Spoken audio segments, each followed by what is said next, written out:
অবস্থায় যার বাচ্চা মারা যায়, ওই বাচ্চাগুলিকে আল্লাহ পাক রব্বুল আলামিন কিয়ামতের ময়দানে বাপ মার জন্য বহুত বড় সুপারিশকারী বানায়।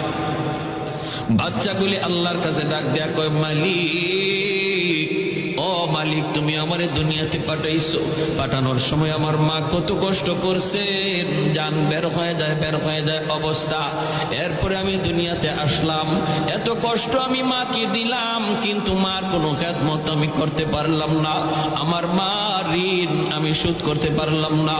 আল্লাহ, আজ যদি তুমি আমাকে জান্নাতে দিতে চাও, আমার মা বাবা সারা জান্নাতে যাইবো না, হয় আমারে বাপ মার সাথে জাহান্নামে দিয়ে দাও, হয় আমাকে আমার বাপ মার সাথে জাহান্নামে দিয়ে দাও।